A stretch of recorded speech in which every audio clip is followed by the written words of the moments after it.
Ramadhani TV, Mutiara Islam, menyinari jiwa, mengajarkan hikmah dengan kalam Allah. Assalamualaikum warahmatullahi wabarakatuh.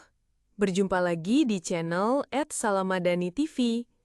Saluran yang menyajikan berbagai info keagamaan, baik tauhid, syariah, ibadah, maupun muamalah. Setiap episode menyajikan sesuatu yang menarik untuk memenuhi kebutuhan Anda. Channel ini diproduksi oleh Strategic Communication Center, SCC, Fakultas Ilmu Komunikasi Universitas Islam Bandung, Fikom Unisba. Terima kasih atas dukungan Anda dan selamat menikmati, semoga bermanfaat. Wassalamualaikum warahmatullahi wabarakatuh. Rahasia keberhasilan dakwah pada dimensi hikmah. Secara umum, hikmah dipelajari dalam beberapa dimensi. Pertama, dimensi teologis. Dakwah dengan hikmah berarti meneladani metode Rasulullah SAW. Tujuannya bukan hanya menyampaikan informasi, tetapi juga menyentuh hati dan mengubah perilaku. Kedua, dimensi psikologis. Di sini hikmah menuntut pemahaman karakter, kebutuhan, dan kondisi psikologis sasaran dakwah. Misalnya ada perbedaan cara menasihati anak muda yang kritis dibanding dengan orang tua yang konservatif. Ketiga, dimensi komunikasi. Hikmah identik dengan communication skill, yakni kemampuan memilih bahasa, nada, dan media yang sesuai dengan audiens. Dakwah yang hikmah tidak menimbulkan resistensi, tetapi membuka ruang dialog yang kompromis. Keempat, dimensi sosial budaya. Di sini hikmah mengajarkan dakwah harus sensitif terhadap budaya lokal, contohnya sejarah penyebaran Islam oleh Wali Songo. Mereka berdakwah dengan hikmah melalui wayang, gamelan, dan budaya Jawa, bukan dengan konfrontasi langsung dengan masyarakat yang sebelumnya sudah lekat dengan budayanya. Kita semua dilatih agar mampu mengaplikasikan hikmah dalam berbagai bidang, misalnya hikmah dalam dakwah digital, yakni menyampaikan pesan Islami di media sosial dengan bahasa yang ramah, visual menarik, dan tidak provokatif, apalagi mengandung unsur hoax atau hate speech. Hikmah dalam dakwah multikultural bentuknya menghargai keragaman budaya, suku, bahkan agama di Indonesia dalam menyampaikan nilai-nilai Islam. Hikmah dalam dakwah tematik bentuknya menggunakan pendekatan yang bijak saat membicarakan isu sensitif seperti gender, toleransi, atau radikalisme. Ma'ijo hasanah. Secara bahasa, ma'ijoha berarti nasihat atau peringatan, sedangkan hasanah berarti baik. Dengan demikian, istilah ma'ijo hasanah dapat diartikan sebagai nasihat atau ajakan yang disampaikan secara baik, lembut, dan penuh kasih sayang. Dalam konteks dakwah, ma'ijo hasanah merupakan metode penyampaian pesan Islam melalui nasihat moral, motivasi, dan sentuhan hati agar mad'u atau objek dakwah terdorong untuk menerima ajaran Islam secara sukarela dan ikhlas. Landasan ma'ijo hasanah dalam Al-Quran dan hadis. Al-Quran Surat An-Nahl ayat 125 menyebutkan, "Serulah manusia kepada jalan Tuhanmu dengan hikmah dan ma'ijoha hasanah." Sementara landasan hadis Nabi SAW, yakni Rasulullah sering memberi nasihat menggunakan bahasa lembut, penuh kasih, tanpa merendahkan audiens. Misalnya ketika menasihati seorang sahabat yang meminta izin berzina. Nabi tidak marah, melainkan berdialog dengan penuh hikmah dan kelembutan, sampai akhirnya orang tersebut menyadari tidak melakukan zina. Karakteristik ma'ijoha hasanah. Ma'ijoha hasanah dipelajari melalui penekanan beberapa karakter, yakni mengandung keteladanan moral. Dakwah bukan sebatas kata-kata, melainkan harus ditunjang dengan perilaku da'i. Kedua, menggunakan bahasa yang menyentuh hati, memakai ungkapan yang lembut, persuasif, bukan menghakimi. Relevan dengan kondisi mad'u. Nasihat disampaikan sesuai kebutuhan, usia, latar belakang, dan permasalahan audiens. Pamungkas, mengandung nilai edukatif dan solutif. Ma'ijoha hasanah bukan sekedar teguran, tetapi juga menawarkan solusi Islami atas masalah hidup. Dimensi ma'ijoha hasanah dalam studi dakwah ada 3, yakni dimensi spiritual dengan menumbuhkan kesadaran iman, takwa, dan rasa cinta kepada Allah Subhanahu wa Ta'ala. Kedua, dimensi psikologis dengan cara menguatkan jiwa, memberikan harapan, dan menghibur hati yang lemah. Terakhir, dimensi sosial edukasi, dengan cara mendorong perubahan sikap sosial dan perilaku masyarakat melalui nasihat yang inspiratif. Aplikasi Ma'ijoha Hasanah dalam konteks kekinian.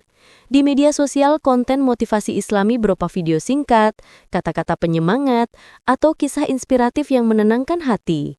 Di pendidikan, nasihat dosen atau guru kepada mahasiswa-siswa tentang pentingnya integritas, disiplin, dan tanggung jawab melalui pendekatan humanis dan dilaksanakan secara persuasif. Bagaimana realitasnya di lapangan? Di masyarakat, dakwah dilakukan di masjid, majelis taklim, atau komunitas dengan pesan yang sederhana, tetapi menyentuh kebutuhan jamaah sehari-hari. Audiens di sini cukup dewasa sehingga mampu memilih tausiah yang benar-benar secara pragmatis sesuai kebutuhannya. Jidal billati hiya ahsan. Kata jidal secara bahasa berarti perdebatan, diskusi, atau dialog yang melibatkan adu argumen. Billati hiya ahsan berarti dengan cara yang terbaik. Jadi yang dimaksud dengan jidal billati hiya ahsan adalah metode dakwah yang dilakukan melalui dialog, diskusi, atau perdebatan sehat dengan argumentasi yang logis, sopan, dan santun, tanpa merendahkan lawan bicara.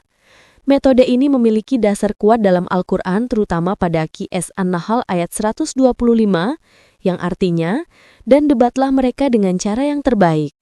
Juga pada Qs Al-Ankabut ayat 46 yang artinya, dan janganlah kamu berdebat dengan ahli kitab kecuali dengan cara yang paling baik. Selain itu, Nabi Muhammad SAW sering berdialog dengan kaum Quraisy, Yahudi, dan Nasrani melalui pendekatan rasional dan penuh etika. Metode ini mempunyai ciri-ciri argumentatif namun tetap santun, menyampaikan hujah dengan logika, dalil, dan data tanpa emosi atau cacian, rasional dan ilmiah, menggunakan akal sehat, bukti empiris dan teks agama secara proporsional, dialogis dan inklusif, mengedepankan dialog dua arah, menghargai perbedaan pandangan, dan terbuka pada kebenaran. Tujuannya mencerahkan bukan menjatuhkan, fokus pada pencarian kebenaran bersama, bukan kemenangan semu dalam debat. Hadis-hadis kewajiban dakwah. Beberapa hadis Nabi Muhammad SAW menjadi sumber utama selain Al-Quran yang menegaskan kewajiban dakwah bagi setiap muslim. Dakwah tidak hanya kewajiban ulama atau dai profesional, tetapi juga amar ma'ruf nahi mungkar yang dapat dilakukan sesuai kapasitas masing-masing individu tanpa kecuali. Contohnya hadis tentang perintah menyampaikan walau hanya satu ayat. Rasulullah SAW bersabda, "Sampaikanlah dariku walau hanya satu ayat." Hadis riwayat Bukhari. Hadis ini menekankan bahwa kewajiban berdakwah berlaku bagi setiap muslim, meskipun yang bersangkutan pengetahuannya sedikit. Berikutnya adalah hadis amar ma'ruf nahi mungkar. Rasulullah bersabda, "Barang siapa di antara kalian melihat kemungkaran, hendaklah ia mengubah dengan tangannya. Jika tidak mampu, maka dengan lisannya. Jika tidak mampu, maka dengan hatinya, dan itu selemah-lemah iman." Hadis riwayat Muslim. Hadis ini menunjukkan tingkatan kewajiban dakwah melalui tindakan nyata, ucapan, atau minimal sikap hati.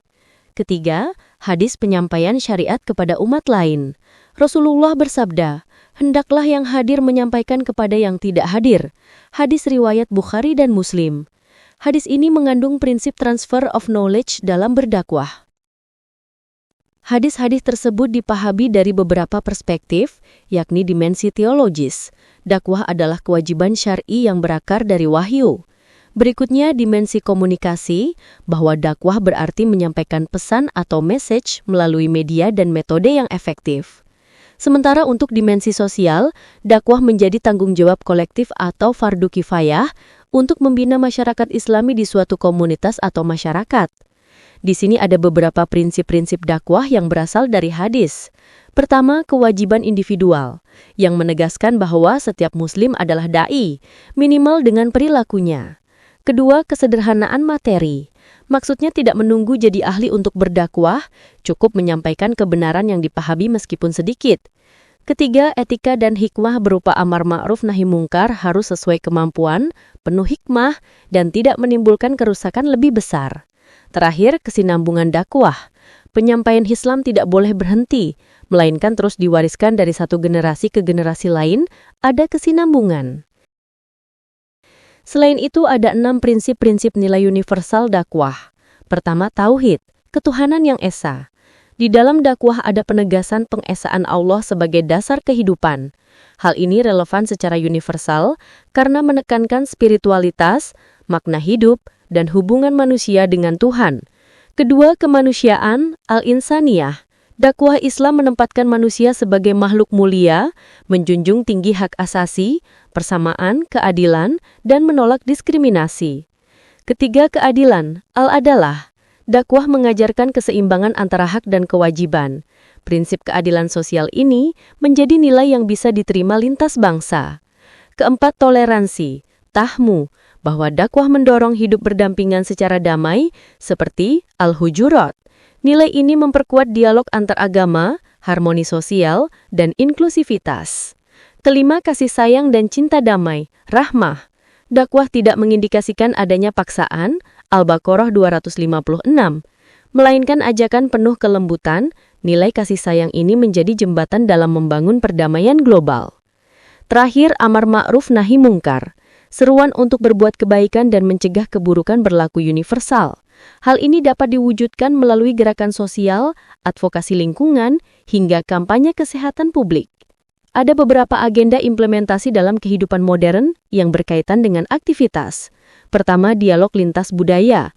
Dakwah dapat menjadi medium membangun toleransi antar umat beragama dimanapun berada. Kedua, gerakan sosial. Melalui dakwah ada nilai-nilai yang mendorong lahirnya program pemberdayaan masyarakat, filantropi, dan aksi kemanusiaan. Berikutnya, media digital bermanfaat untuk menyebarkan nilai kasih sayang, toleransi, dan edukasi melalui platform YouTube, TikTok, atau podcast. Terakhir, Global Peace Movement, yakni dakwah dapat dikontekstualisasikan dalam wacana perdamaian dunia dan pembangunan berkelanjutan, sustainable development. Nilai universal dakwah menegaskan bahwa Islam bukan agama eksklusif, melainkan inklusif dan rahmatan lil alamin. Dakwah yang dijiwai oleh tauhid, kemanusiaan, keadilan, kasih sayang, dan toleransi akan relevan sepanjang zaman dan dapat diterima oleh siapapun, termasuk dalam konteks global dan modern. Wallahu a'lam.